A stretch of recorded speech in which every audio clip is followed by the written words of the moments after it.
Welcome to Astronomy Daily, your daily dose of space and astronomy news. I'm Anna. And I'm Avery. It's Thursday, the 16th of July, 2026, and we have a genuinely lovely lineup for you today, including a story that's been 10 years in the making, or more accurately, 10 years in the hiding. That's our lead. Astronomers have finally caught a planet that's been playing hide and seek with them for over a decade. And it turns out to be the faintest exoplanet ever imaged from Earth. And it lives in a southern constellation, which makes it feel just a little bit like ours. We've also got the completion of a 9-year project to build the sharpest radio map of the entire sky, and the James Webb Space Telescope catching a supermassive black hole in the act of feeding itself. Then it's a double bill from the outer solar system. Landslides on Pluto, spotted for the first time, and evidence that Pluto's big moon Charon once spun more than 10 times faster than it does today. And we'll wrap the news with some sobering numbers. SpaceX's Starlink satellites had to dodge potential collisions more than 355,000 times in the past year. We'll unpack what that means for everyone's orbit. Plus, your southern hemisphere sky watching for tonight. Let's get into it. Avery, cast your mind back. In 2008, astronomers directly imaged a planet around the young star Beta Pictoris, one of the very first exoplanets ever photographed. That was Beta Pictoris b. A second planet, C, followed, and ever since, there's been a nagging suspicion that the system was hiding something more. Because of the disk, right? Beta Pictoris has this magnificent debris disk. It's the poster child for planet formation. And parts of it were warped and sculpted in ways that two known planets couldn't fully explain. Exactly. And now we know why. In a study published Wednesday in the Astrophysical Journal Letters, a team using the European Southern Observatory's Very Large Telescope in Chile has confirmed a third planet, Beta Pictoris d. And here's the headline stat. It's roughly 100 times fainter than Beta Pictoris b, which makes it the faintest exoplanet ever directly imaged from Earth. 100 times fainter. To put that in context for everyone, direct imaging means actually capturing the planet's own light in a photograph, next to a star that's overwhelmingly brighter. It's often compared to spotting a firefly next to a lighthouse. This is spotting a very dim firefly. And the discovery itself was serendipitous. Ben Sutcliffe at the University of Edinburgh, who co-led the study, said they were originally just going back to study the known planet, Beta Pictoris b, to see how it changed over time. But in their new images from the VLT's ERIS instrument, there was something else, a faint point of light separated from planet B that sent them down an entirely new path. And this is where the hide and seek comes in. Once they knew what to look for, they trawled back through the archives, and there it was, lurking in more than a decade of old observations from the VLT Sphere instrument, and even in James Webb Space Telescope data. The planet had been photographed for years. Nobody had noticed. Co-author Jane Birkby at Oxford put it beautifully. Planet D has been playing hide and seek with us for over a decade, and now we can say, found you. So what do we know about the world itself? It's a gas giant, about 2.4 times the mass of Jupiter, which sounds big, but is actually the lightweight of the family. Planets B and C are each 10 Jupiter masses. Planet D sits much further out from the star on a wide orbit, so it's cooler and dimmer than its siblings, hence the difficulty.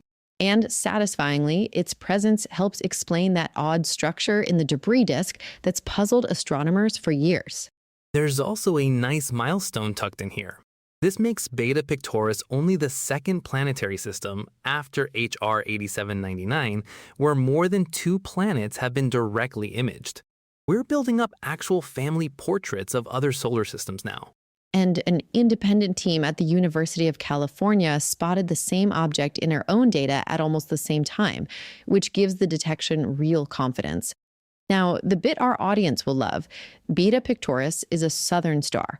It sits in the constellation Pictor, the painter's easel, just next to brilliant Canopus. And at 63 light-years away, it's visible from Australia and New Zealand, though right now, in July, it's low in our evening sky and best hunted in the pre-dawn hours later in the year. A planetary system with 3 photographed worlds sitting in our southern sky. Not bad at all.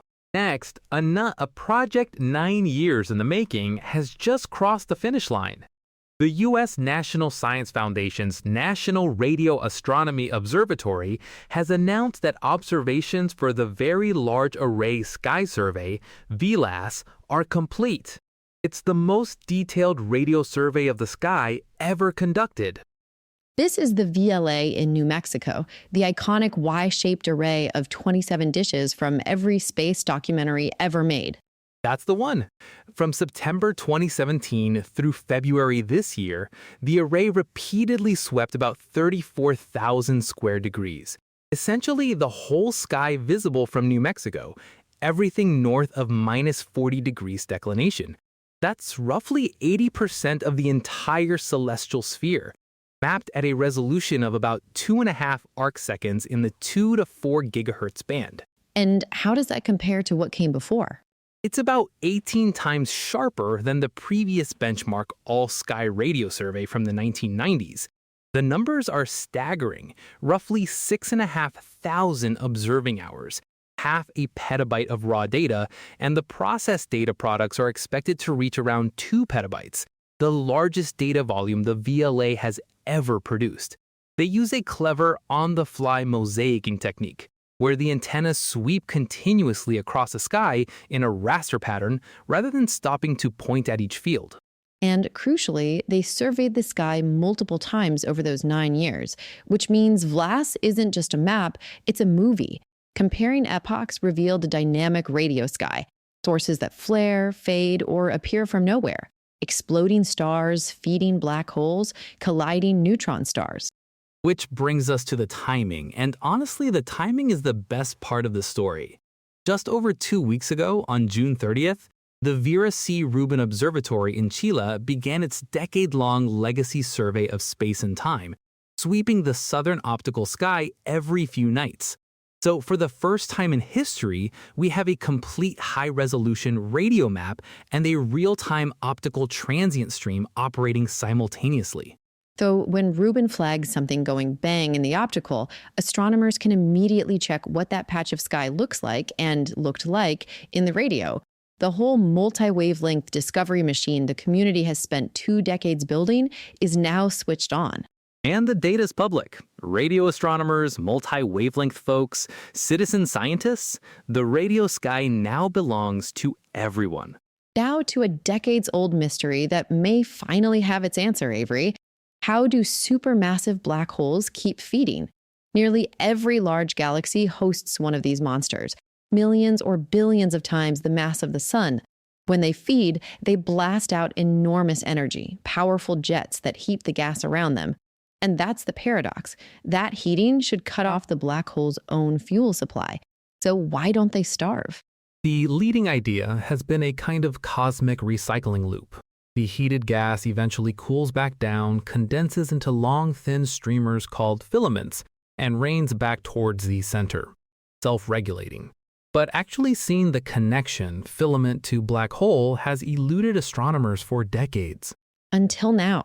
An international team led by Julie Havlasek-Lorando at the University of Montreal pointed the James Webb Space Telescope at NGC 4696, the giant elliptical galaxy at the heart of the Centaurus Cluster, about 145 million light-years away. Their results were published this week in the Astrophysical Journal Letters. And Centaurus, we should note, is a southern constellation. This galaxy cluster rides high in our winter sky right now, though you'll need a decent telescope for the galaxy itself. Quite. Now, Hubble had previously photographed a curious S-shaped swirl of gas near this galaxy's central black hole, but Hubble could only show where the gas sat, not how it moved. So the team gave Webb's NIR-SP instrument nearly 8 hours on the target and mapped the motion of the gas deep inside the black hole's sphere of influence, resolving features just 30 light-years across in a galaxy hundreds of thousands of light-years wide. And the swirl turned out to be a spinning disk of gas wrapped around the black hole, nearly 800 light-years across, with material whipping around at up to 600 kilometers per second. And here's the money shot. That disk is physically connected to one of the huge infalling filaments stretching out into the galaxy. They watched gas flowing along the filament, pouring into the disk, and from the disk, falling onto the black hole.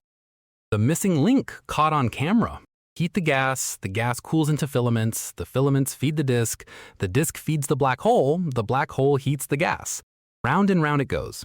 Pavlasek Lorando said Webb is revealing that black holes might be the ultimate cosmic recyclers, and because this feeding loop shapes when galaxies can and can't form stars, understanding it is really understanding how galaxies, including ours, grow up.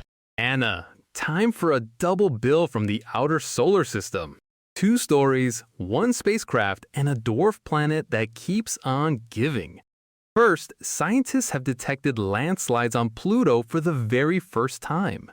This is New Horizons data, isn't it? That flyby was 11 years ago this week. It is, and that's the delightful part. A paper in the journal Icarus, which has been making headlines this week, reports that an international team went back through the high-resolution images from New Horizons' LORRI camera, pictures showing Pluto's surface at about 300 meters per pixel, and found 6 large landslides inside 3 impact craters near Sputnik Planeta, that famous heart-shaped nitrogen ice plain. How do you recognize a landslide on a world made of ice? Same fingerprints as Earth, crescent-shaped collapse scars near the crater rims, huge displaced blocks of ice, and debris fanning out across the crater floors. The team measured them. These slides descend 1.5 to over 2 kilometers, run out as far as 14.5 kilometers, and the largest covers around 130 square kilometers. And landslides are everywhere else, aren't they? Earth, Mars, Ceres, asteroids, even Pluto's moon Charon showed evidence years ago. Pluto itself was the odd one out. Which was genuinely puzzling because Pluto has steep crater walls and rugged icy terrain, all the right ingredients. Now the gap is filled, and it tells us gravity-driven slope processes are actively reshaping Pluto's frozen surface, even under gravity a fraction of ours. What triggered them is still open. Possibilities range from tectonic activity to meteoroid impacts. A world we visited for a few hours in 2015, still handing us firsts a decade later.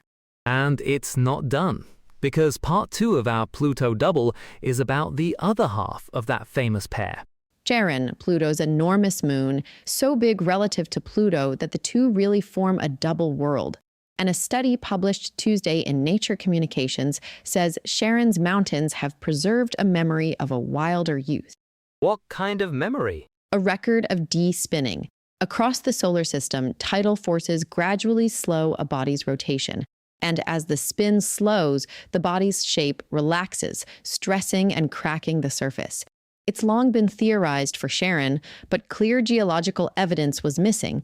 So Hanzhang Qin and colleagues at ETH Zurich and UCLA examined the orientations and types of tectonic features, mountain ranges and faults in Oz Terra, Charon's northern rugged highlands, again using New Horizons flyby data. And the tectonic pattern fits the de-spinning story? Beautifully.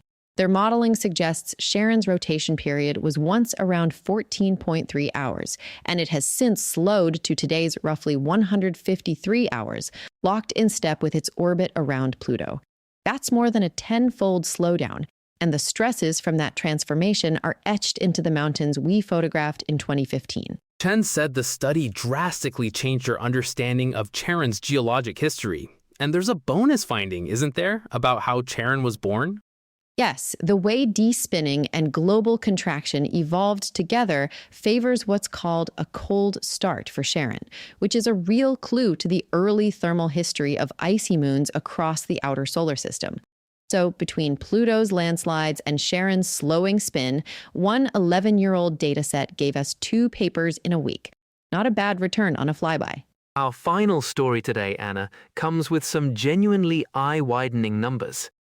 SpaceX has filed its latest semi-annual constellation status report with the U.S. Federal Communications Commission, and according to coverage of the filing, Starlink satellites performed 207,152 collision avoidance maneuvers between December 2025 and May 2026. 207,000 in 6 months. up nearly 60,000 on the previous half year. Put the two periods together, and the constellation made over 355,000 dodges in 12 months, more than triple what it performed in all of 2024. At on average, each Starlink satellite now swerves more than 40 times a year. That's nearly a dodge a week per satellite. Let's be fair to SpaceX for a moment, though. These maneuvers are the system working as designed, aren't they? They are. The satellites dodge autonomously whenever the predicted collision probability exceeds 3 in 10 million, an extremely conservative threshold, far tighter than the industry standard. Experts consistently credit SpaceX with managing its traffic well and being transparent with the data. The concern is the trend line, not the competence. Because the numbers compound. More satellites means more close approaches, means more maneuvers, means more residual risk that never quite goes to zero. Exactly the point Hugh Lewis makes. He's the University of Birmingham astronautics professor who's tracked these reports for years. Each maneuver cuts the collision odds to about 1 in a million, which sounds negligible. But as he puts it, if you make 1 million maneuvers with a 1 in a million residual, you end up with an aggregate risk across the constellation that you simply can't get rid of. His blunt assessment, he thinks we're heading towards a situation where there will be a collision involving an operational satellite in the constellation. And the projections? On current growth, Starlink passes 1 million total avoidance maneuvers by mid-2027. And by 2030, the constellation could be making more than 1 million maneuvers every single year. Remember too, and regular listeners will, SpaceX has applied to the FCC to grow Starlink toward 100,000 satellites, a story we covered a couple of weeks back. And it's not alone up there. Amazon's Constellation and China's Qianfan are actively deploying as well. The number of operational spacecraft in orbit has gone from about 10,000 to about 16,000 in just a year. Other experts are calling for operators to disclose predicted maneuver counts before constellations are even approved, so regulators know whether the satellites can actually keep up. Low Earth orbit is a shared resource, and this is the traffic report. We'll keep watching the numbers because everyone from astronomers to airlines to your GPS depends on that neighborhood staying safe. Time now for tonight's skywatching. And for our Southern Hemisphere friends, the news is good. The moon is a waning crescent rising in the small hours, so evenings this week are dark and glorious. Which means the winter Milky Way at its absolute best. Face south after dinner, and the galactic core in Sagittarius and Scorpius is almost directly overhead from most of Australia and New Zealand. Dust lanes, star clouds, the lot. If you can get away from city lights this week, do it. While you're there, sweep up Omega Centauri and the Southern Cross riding high. And if you've got binoculars, the star fields between Scorpius's tail and the teapot of Sagittarius will keep you busy all evening. Saturn is climbing in the east by mid-evening for a late-night treat, and dazzling Venus still rules the early evening western sky.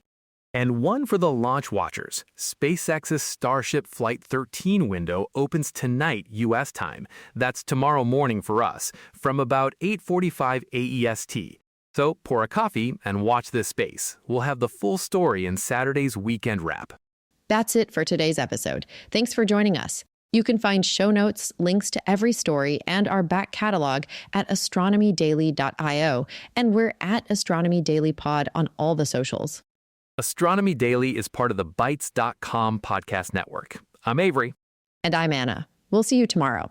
Until then, Clear skies.